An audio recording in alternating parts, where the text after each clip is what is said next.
하나님 말씀 보시겠습니다. 하나님 말씀은 이사야서 50장입니다. 아멘. 할렐루야. 오늘도 새벽에 나오신 여러분들 환영하고 축복합니다. 오늘도 말씀으로 승리하는 귀한 하루 되시기를 소망합니다. 자, 오늘 이사야 50장 제가 제목을 하나님과 변론이라고 이렇게 제목을 줬습니다. 단락 구분을 해보면 1절부터 3절까지는 변론하는 하나님, 그리고 4절부터 11절은 종의 간구와 믿음의 고백, 이렇게 제가 두 개의 단락을 나누고 제목을 붙여보았습니다. 자, 오늘 이사야 50장은 참 재밌는 구조로 되어 있습니다. 왜 그러냐면 여러분이 이제 드라마나 영화를 보셨을 텐데 법정에 간 거 아시죠? 법정에 가면 판사와 또 피고인, 원고인, 변호사들 이렇게 변론을 하면서 자신의 무죄를 어떤 쪽에서 한쪽에서는 죄를 입증하려고 하고 한쪽에서는 죄가 없다고 무죄를 입증하려고 하고 하면서 그때 하는 게 뭐냐면 디베이트, 계속해서 변론을 하면서 그들이 하는 건데 이 오늘 50장의 이 구조가 그거하고 되게 비슷한 거예요. 우리가 항상 제가 말씀드린 것처럼 이사야 지금 현재는 이스라엘 백성들이 특별히 남유다 백성들이 바벨론에서 포로가 되어서 이들에게 한 가지의 질문이 있어요.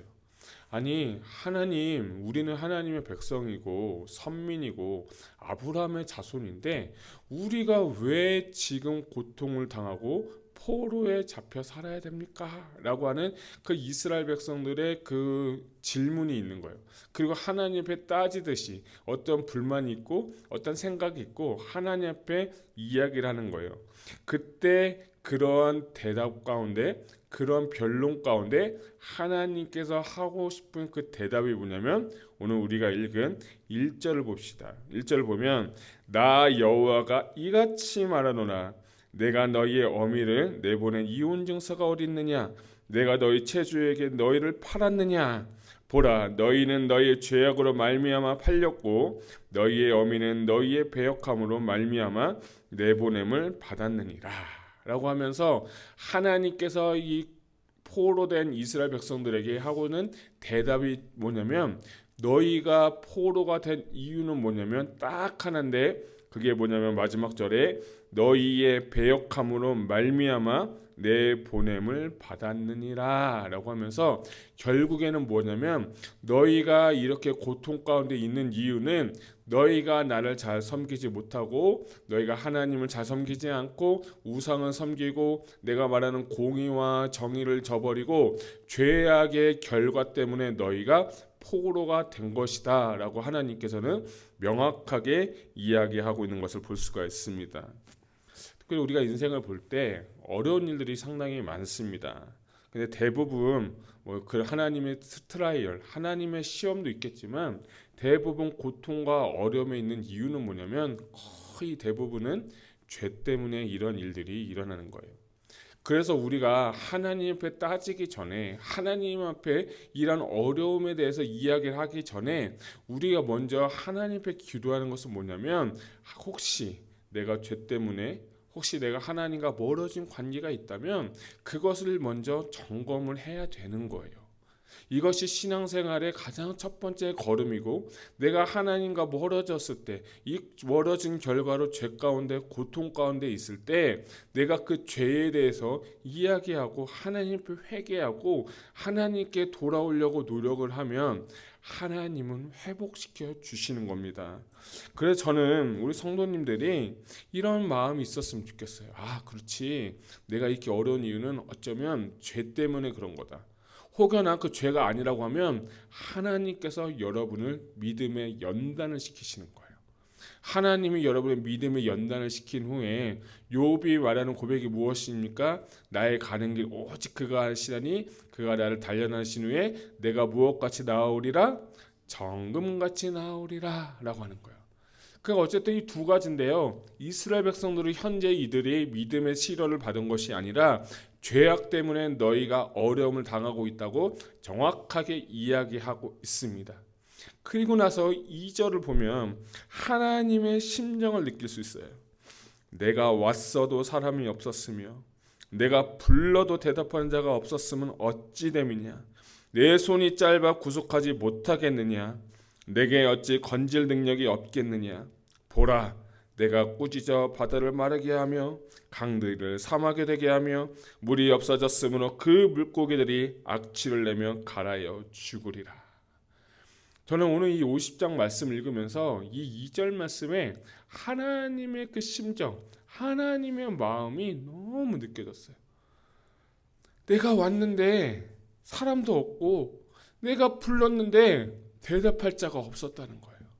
하나님은 우리에게 늘 와서 문을 두드리고 누구누구야 대화하자, 누구누구야 나와 동행하자, 나와 함께하자고 하나님은 늘 우리의 마음에 놓고 하시고 우리와 함께하자고 하시는데 우리는 바빠가지고 우리는 정말 뭐에 시간이 팔려가지고 하나님의 마음을 외면하는 경우가 너무 많았다는 거예요.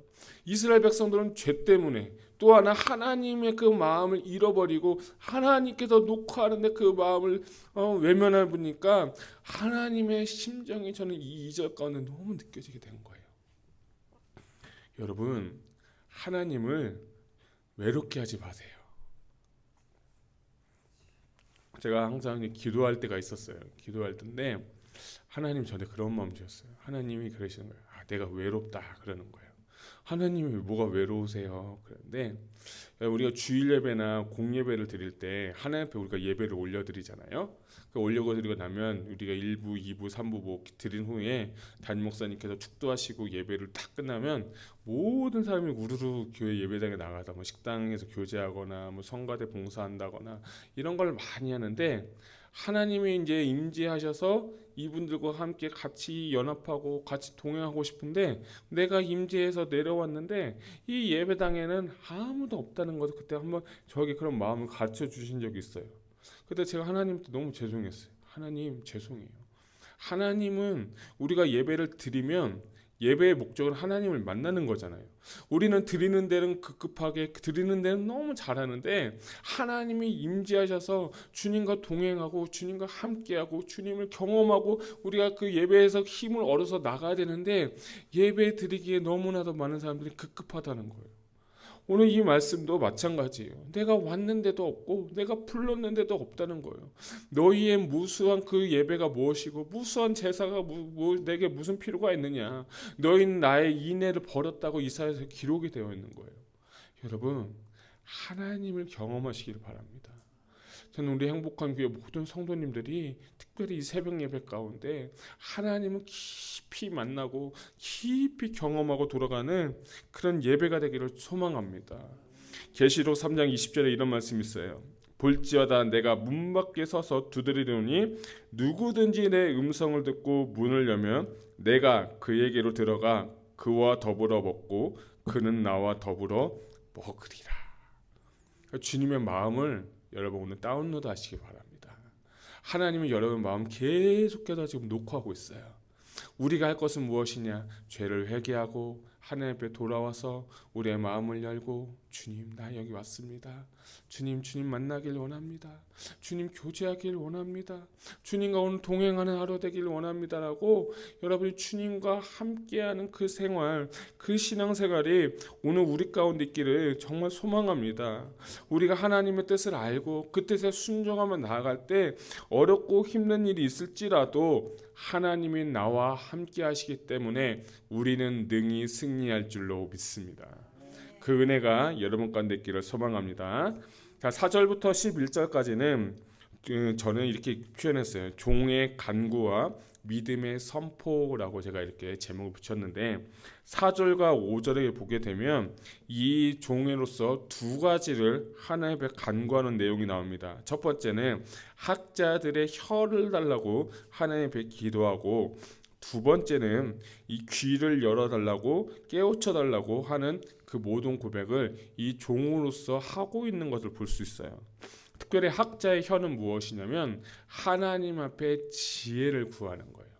그러니까 우리가 신앙생활 하면서 성도님들을 위로하고 격려하고 성도들 이렇게 인커러지 할 때 가장 중요한 게 뭐냐면 지혜예요.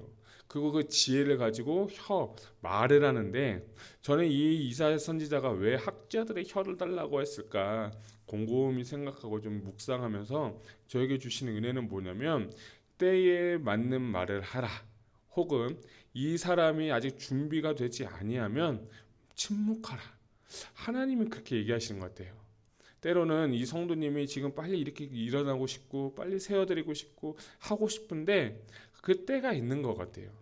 이 학자들의 혀라는 건 뭐냐면 하나님의 우리에게 주신 말씀, 우리에게 주신 지혜를 가지고 이 성도들을 일으켜 세우고 위로하고 격려해야 하는 거예요. 특별히 학자라는 건 뭐냐면 배우는 사람이에요. 우리가 하나님으로부터 말씀을 배우고 하나님 주신 감동을 따라서 그 말씀을 가르치는 사람, 그 말씀을 우리가 나누는 사람이 누구냐면 학자들의 혀라는 거예요. 저는 여러분들이 다른 것도 중요하지만 먼저 하나님의 말씀을 배우시기를 소망합니다. 두 번째는 이 학자가 말만 하는 게 아니라 두 번째가 중요한데 귀를 열어달라고 기도하고 있어요. 이스라엘 백성들에게 하시는 말씀은 야고보서 1장 19절에 보니까 사랑하는 자들아 너희가 알지니 사람마다 듣기는 속히 하고 말하기는 더디하며 성내기도 더디하라 라고 한 것이 있어요. 그러니까 우리가 먼저 할 것은 들어주는 거예요. 들어주기만 해도 이 사람이 정말 마음을 열어주고 또 마음이 좀 평안함을 얻어줘요. 영화나 드라마 보면 심리학자들 또는 상담하는 분들은 그분들이 얘기를 많이 하는 게 아니에요. 자세히 보면 이 상담하는 사람이 와서 이야기를 들어주고 적절한 질문을 통해서 이들의 말을 들어주는 거예요. 그러니까 들어주기만 해도 이게 상대방의 마음이 가라앉는 거라고 하더라고요. 뿐만 아니라 우리가 먼저 중요하게 해야 될 것은 하나님의 말씀을 들어야 되는 거예요. 신명기에 보면 이런 말씀 있어요. 쉐마 이스라엘, 들으라 이스라엘. 오직 하나님 유일하신 그 하나님을 우리가 듣고 말씀을 들으라고 주님은 말씀하시는 거예요. 그러니까 저거 진짜 중요한 건 우리가 말하기는 도리하면서 듣는 것. 특별히 하나님의 말씀을 들으시는데 애쓰고 힘쓰시기를 바랍니다. 말씀을 들어야 돼요. 우리가 오늘 기도하는 건 하나님 나의 귀를 열어 주님의 음성을 듣게 하시고 하나님의 영광을 보며 하나님 말씀을 사는 우리가 되게 해달라고 여러분 기도하시는 저와 여러분 되시기를 소망합니다. 자, 그리고 나서 두 가지의 간구를 한 후에 아까 제가 서두에도 말씀드린 것처럼 이사야 50장은 법정에서 하는 얘기라고 말씀을 드렸는데 그 이유는 뭐냐면 8절을 보면 나를 의롭다 하시는 이가 가까이 계시니 나와 다툴 자가 누구냐 나와 함께 설지어다 나의 대적이 누구냐 내게 가까이 나아올지어다 라고 하면서 의라는 단어를 여러분 주목해서 보시기 바랍니다. 의롭다. 법정에서 내가 죄 없다고 할 때는 내가 의롭다는 것을 이렇게 증명을 하는 거예요. 그런데 여기서 중요한 건 우리가 우리의 의를 드러내는 것이 아니라 하나님께서 우리를 보시고 예수님의 십자가의 보혈로 덮인 우리를 보시고 그때 하시는 말씀이 뭐냐면 너희가 이미 의로워졌다라고 하는 거예요.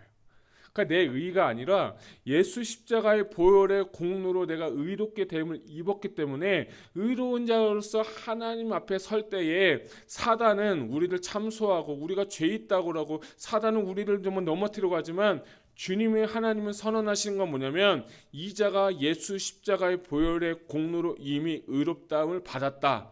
할렐루야. 여러분 이 믿음이 우리 안에 부어져야 되는 거예요.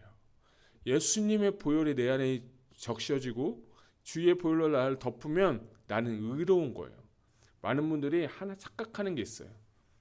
내가 죄를 짓고 기도에 응답이 되면 나는 구원에서 멀어졌나 보다. 하나님은 나 버리시나 보다. 이거는요 사단의 생각이에요. 주님은요 우리 한 번도 놓친 적이 없어요. 예수 십자가의 보혈의 그 가치 그 공로로 아들을 죽여서까지도 우리를 정말 산 자녀 삼아 주셨는데 여러분 버리시겠습니까? 아니에요.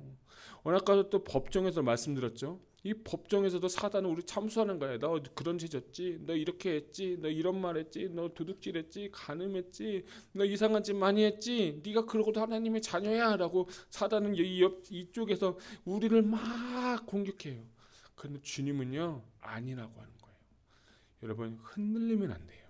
이것만 흔들리지 않아도 우리 신앙생활 잘할 수 있어요. 이것만 정말 우리가 개념만 잘 갖고 있어도 선포만 해도 잘 되는 거예요. 그래서 오늘 이 8절 말씀에 뭐라고 하는 건 나는 의롭다는 거예요. 내 의가 아니라 예수 그리스도의 의로 말미암아 나는 이미 의로워진 자이기 때문에 나는 의롭다라고 하는 거예요. 그래서 당당하게 그 재판장 앞에서 자신이 주 예수 십자가의 보혈의 공로로 하나님 앞에 나아가게 되는 것입니다. 여러분, 오늘 우리에게 그런 은혜를 주신 하나님을 찬양하기를 원합니다. 나를 구원해 주시고 나를 정말 사랑해 주셔서 자녀 삼아 주시고 나를 의롭게 하신 그 하나님을 하나님께 영광 돌리는 귀한 하루 되시기를 바랍니다. 우리 11절을 한번 보도록 하겠습니다. 11절은 악인들의 결말에 대해서 이야기하고 있는데, 보라, 불을 피우고 횃불을 둘러띈 자여, 너희가 다 너희의 불꽃 가운데로 걸어가며 너희가 횃불 가운데로 피운 횃불 가운데로 걸어갈지어다. 너희가 내 손에서 얻을 것이 이것이라. 너희가 고통이 있는 곳에 누우리라. 결국에는 법정에서 악인의 결말에 대해서 이야기하고 있는데, 의인은 하나님과 동행해서 정말 하나님과 동행함으로 천국에 가지만 악인의 결말은 뭡니까? 고통이 있는 곳에 누우리라. 이곳이 어디입니까? 지옥인 거죠. 악인의 결말, 의인의 결말은 우리는 이미 성경을 통해서 다 알고 있고 배웠고 믿고 있습니다. 사랑하는 성도 여러분, 우리 한번 하나님께 감사했으면 좋겠어요.